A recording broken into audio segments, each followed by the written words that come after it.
नमस्कार दोस्तों, मैं डॉक्टर रत्नेश आपका बहुत बहुत स्वागत है वेटनरी होम्योपैथी में। दोस्तों, आज की इस वीडियो में हम बात करेंगे पशुओं की इलाज से जुड़ी कुछ आवश्यक जानकारियों के बारे में।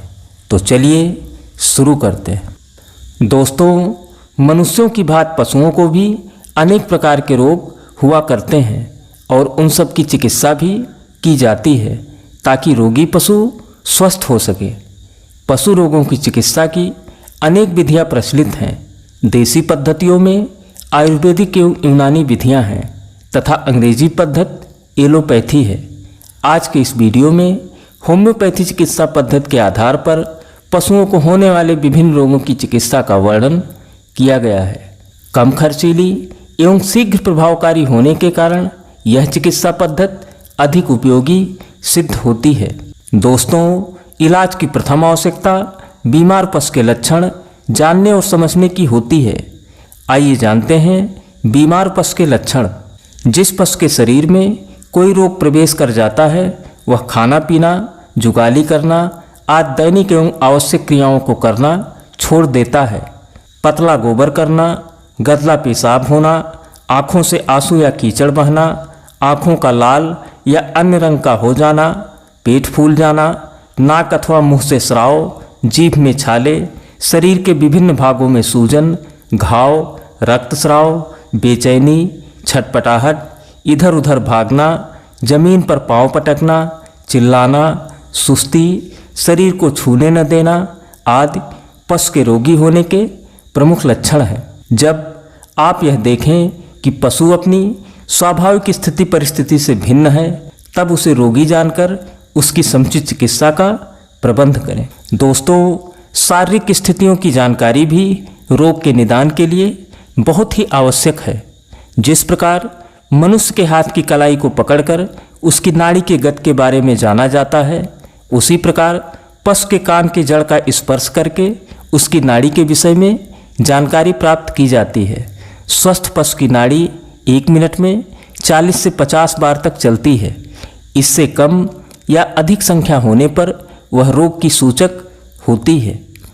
मलमूत्र के रंग तथा रूप में परिवर्तन, उसमें काला, पीला, उसका पतला होना, कड़ा अथवा गदला होना, आँखों के स्वाभाविक रंग में परिवर्तन आदि बातें रोग का निदान करने में सहयोगी होती हैं।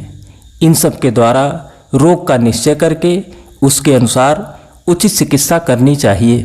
दोस्तों, पशुओं के होम्योपैथिक इलाज से संबंधित तथ्य, दवा का चुनाव तथा उसके प्रयोग की आधारभूत जानकारी हर पशुपालक को जरूर होनी चाहिए। आइए समझते हैं दवा का चुनाव तथा उसके प्रयोग विधि के बारे में। दोस्तों, जब रोग का निश्चय हो जाए तब उसके लिए उपयुक्त दवा का चुनाव करना चाहिए। होम्योपैथी में दवा को रोग के नाम के आधार पर न देकर लक्षणों के आधार पर दिया जाता है।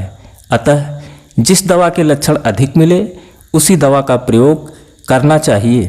दोस्तों, रोग की शुरुआती स्थिति में दवा का प्रयोग निम्न शक्ति में करना चाहिए। यदि उससे अपेक्षित लाभ न दिखाई दे तो उसी दवा को उच्च शक्ति में देकर देखना चाहिए। यदि किसी भी प्रकार से लाभ न हो तो उस स्थिति में लक्षणों पर पुनर्विचार करके किसी दूसरी दवा का चुनाव करना चाहिए। दोस्तों, चुनी हुई दवा को आवश्यक मात्रा में लेकर उसे एक बड़े चम्मच साफ पानी में मिलाकर पशु के मुंह में डाल देना चाहिए। यदि चाहें तो उसे शुगर ऑफ मिल्क, सत्तू, आटा या रोटी में मिलाकर पशु की जबान पर भी रखा जा सकता है।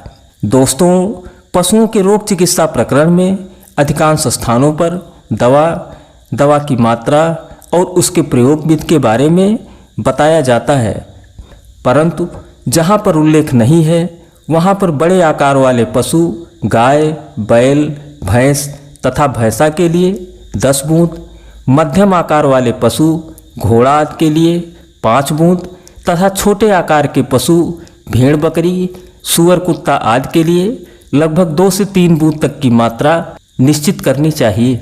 दवा देने के समय को रोग की स्थिति के आधार पर घटाया बढ़ाया जा सकता है। पुराने रोग में प्रतिदिन 1 मात्रा देना ही पर्याप्त होता है। दवा सेवन से 1 घंटा पूर्व तथा 1 घंटा बाद तक पशु को किसी भी प्रकार का चारा दाना अथवा पानी नहीं देना चाहिए। दोस्तों, पशुओं के इलाज के दौरान कुछ आवश्यक दिशा निर्देश एवं सलाह भी जरूरी है। दोस्तों, पशुओं के इलाज के दौरान रोगी पशु को हल्का तथा स्वादिष्ट भोजन खिलाना चाहिए तथा साफ स्वच्छ पानी ही पिलाना चाहिए। रोगी पशु की उचित सेवा और देखभाल करने से बहुत ही जल्दी लाभ होता है। जिस स्थान पर पशु को रखा जाए वह स्वच्छ, प्रकाशयुक्त तथा हवादार होना चाहिए तथा पशु के शरीर को भी हर प्रकार से स्वच्छ रखना चाहिए। तो दोस्तों, ये था पशुओं के इलाज, खासकर होम्योपैथिक इलाज से जुड़ी कुछ विशेष जानकारी और दिशा निर्देश। आज के लिए बस इतना ही। दोस्तों, वीडियो अच्छा लगा हो तो वीडियो को लाइक, कमेंट और शेयर करें और सब्सक्राइब करना बिल्कुल न भूलें। मिलते हैं किसी और नए वीडियो के साथ। तब तक के लिए नमस्कार, जय हिंद।